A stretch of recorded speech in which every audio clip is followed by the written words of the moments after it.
একটা বক্তব্য দেখাই। এবং সাম্প্রতিক 5ই অগাস্ট পরবর্তী সময়ে তাদের যে মানুষকে কষ্ট দিয়েছে, অনেক চাঁদাবাজি, নানা ধরনের অপরাধের সঙ্গে তারা যুক্ত হয়েছে, এরপরেও যে মানুষ তাদের উপর আস্থা রেখেছে, এই সব ভোট নয়, এইটা বিএনপি এখনো না বোঝে তাহলে অনতি বিলম্বে সেই বিপদে পড়বে। এই দেশের বহু মানুষ নাকে রুমাল দিয়ে বিএনপিকে ভোট দিয়েছে।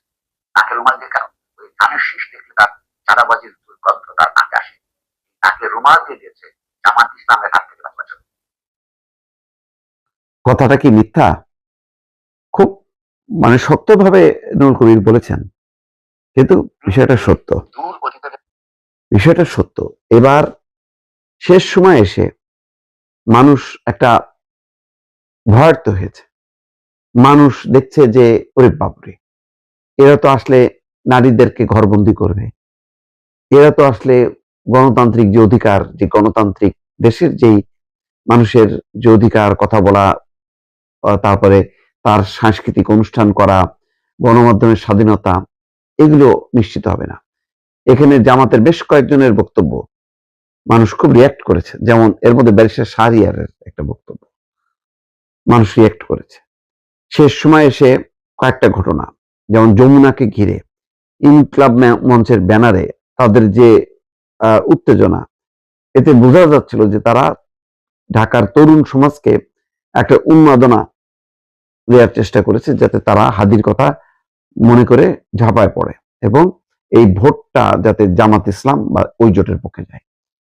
সবচেয়ে বড় ভুল ছিল ডেইলি স্টার, প্রথম আলো, ছায়ানট এবং উদীচীর কার্যালয়ে আগুন দেয়া, ধ্বংস করা, এবং একই সঙ্গে কয়েকজন কন্টেন্ট ক্রিয়েটার, আমি আর নাম বললাম না, তাদের যেই ধরনের হঠাৎ করে আক্রমণাত্মক এবং পক্ষপাতিত্বমূলক আচরণ এবং নানাভাবে যেভাবে গত 15-16 মাসে মব সংগঠিত করা হয়েছে, তাতে দেখা যাচ্ছে যে এখানে উগ্রবাদীদের এক ধরনের তাদের পার্টিসিপেশন। তারা মাজারে আক্রমণ করেছে, বিভিন্ন দরগা শরীফে আক্রমণ করেছে, নুরাল পাগলার লাশ কবর থেকে তুলে এনে পুড়িয়েছে। এই ঘটনাগুলোতে মানুষ ভয় পেয়েছে। তখন মানুষ চিন্তা করেছে যে না, জামাতকে ভোট দেওয়া যাবে না, তাহলে কাকে ভোট দিতে হবে? ধানের শীষ। ধানের শীষের যারা ভোট দিয়েছে একটা অংশ অবশ্যই তারা বিএনপিকে ভালোবাসে, ধানের শীষই তারা ভোট দেয়, কিন্তু জামাতের হাত থেকে জামাত যাতে ক্ষমতায় না আসতে পারে তার বিকল্প শক্তি কে ছিল? বিকল্প শক্তি ছিল বিএনপি।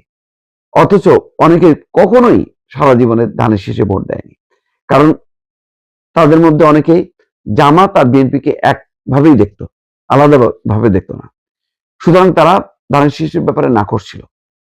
কিন্তু পরে দেখছে যে এই দুইটা দলের মধ্যে বিএনপি কে ঘিরে একটা উগ্রবাদী শক্তি সংগঠিত হচ্ছে, ফলে কিন্তু তারা দলে দলে ভোট দিয়েছে।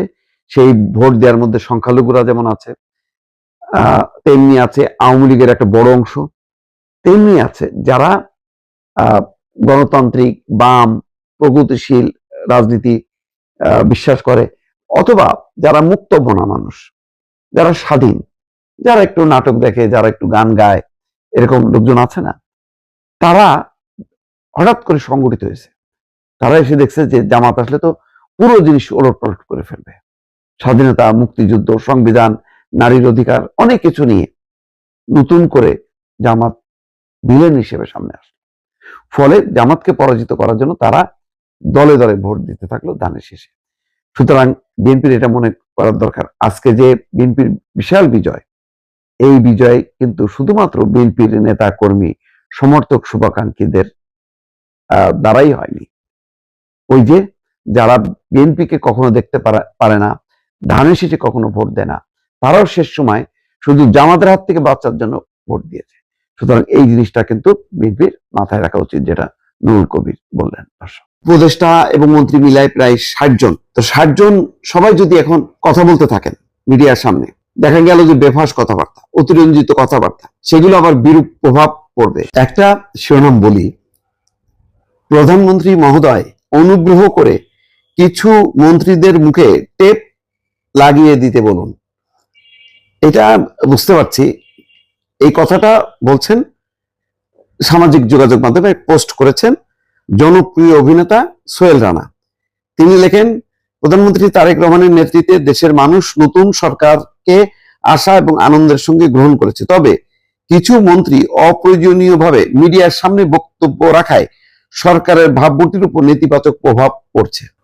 সম্ভবত শেখ রবিউল আলম, সড়ক পরিবহন মন্ত্রী, তিনি বলেছেন যে সমঝোতার মাধ্যমে টাকা লেনদেন, এটাকে চাঁদাবাজি বলা যায় না।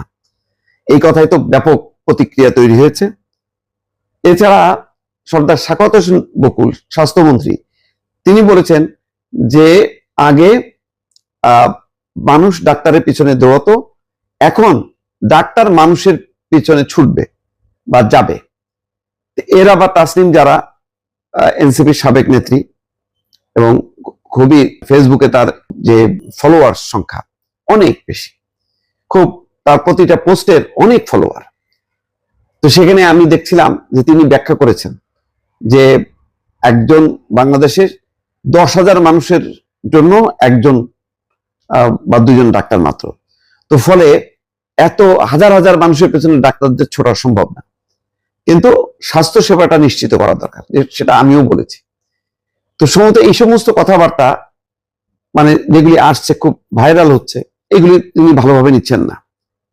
তো এই কারণে তিনি বলছেন যে এখন এতজন মন্ত্রী, প্রায় উপদেষ্টা এবং মন্ত্রী মিলায় প্রায় 60 জন, তো 60 জন সবাই যদি এখন মানে কথা বলতে থাকেন মিডিয়ার সামনে, দেখা গেল যে বেফাস কথাবার্তা, অতিরঞ্জিত কথাবার্তা, সেগুলো আবার বিরূপ প্রভাব পড়বে। এর আগে নিশ্চয়ই মনে আছে সেই আমাদের লুৎফুজ্জামান বাবরের উই আর লুকিং ফর শত্রুজ, এই সমস্ত কথা। তারপরে আল্লাহর মাল আল্লাহ নিয়ে গেছে, এই কথা বলছিলেন সম্ভবত আলতাফ হোসেন চৌধুরী। তো এই দুজন এখন মন্ত্রিসভায় নেই।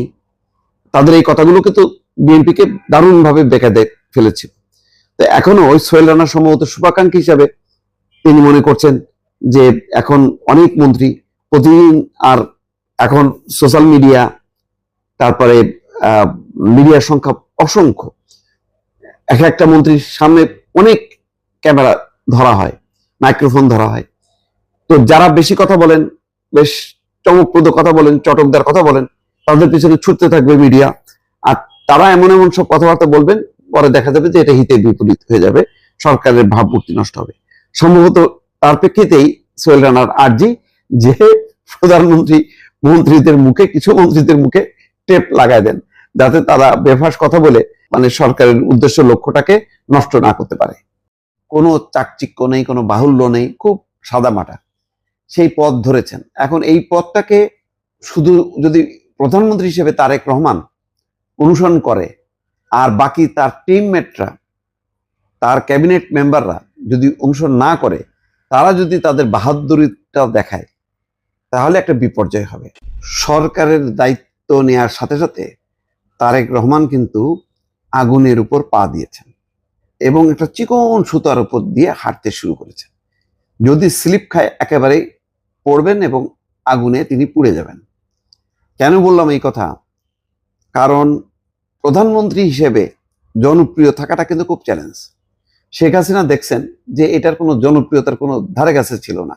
মানুষের মধ্যে রাগ, ক্ষোভ শুধু না, ঘৃণা পর্যন্ত জন্ম নিয়েছিল, কিন্তু শেখ হাসিনা এগুলি পরোয়া করেনি। এখন তারেক রহমান দেখেন, সে কিন্তু তার মায়ের যেই পথ, সেই পথটাও তিনি কি বলবো অতিক্রম করেছেন বা এড়িয়ে চলছেন। সেটা কি? ভিভিআইপি প্রোটোকল তিনি নিচ্ছেন না। মাত্র 4টা গাড়ি, আগে যেখানে অ্যাম্বুলেন্স সহ 12 থেকে 14টা গাড়ির বহর যেত, 4টা গাড়ি মাত্র তার সাথে। তারপরে ওই যে রাস্তার দুই পাশে পুলিশ থাকা, রাস্তা বন্ধ করা, সেগুলো তিনি নেবেন না এবং বন্ধ হয়ে গেছে। তিনি সিগন্যাল মেনে মেনে তিনি চলেছেন। এটা কিন্তু সব গণমাধ্যমে এসছে যে তিনি দুর্নীতির বিরুদ্ধে যেমন শক্ত অবস্থান নিয়েছেন, বলেছেন দুর্নীতি কোনোভাবে সহ্য করা যাবে না, চাঁদাবাজি সহ্য করা যাবে না, তেমনি তার নিজের যে প্রাত্যহিক যেই সরকারি দায়িত্ব পালন, সেই দায়িত্ব পালনের ক্ষেত্রেও মিতব্যয়িতার একটা দৃষ্টান্ত অনুসরণ করেছেন। যে কোনো বাড়তি কোনো মানে হামবড়া কোনো ভাব দেখাবে না। এটা বোঝা যায়। গত 17 বছর তিনি লন্ডনে জীবন কাটিয়েছেন, সেখানে দেখেছেন যে অনাড়ম্বর জীবন, মন্ত্রীদের, প্রধানমন্ত্রীদের কোনো চাকচিক্য নেই, কোনো বাহুল্য নেই, খুব সাদামাটা সেই পথ ধরেছেন। এখন এই পথটাকে শুধু যদি প্রধানমন্ত্রী হিসেবে তারেক রহমান অনুসরণ করে আর বাকি তার টিমমেটরা, তার ক্যাবিনেট মেম্বাররা যদি অনুসরণ না করে, তারা যদি তাদের বাহাদুরিটা দেখায়, তাহলে একটা বিপর্যয় হবে।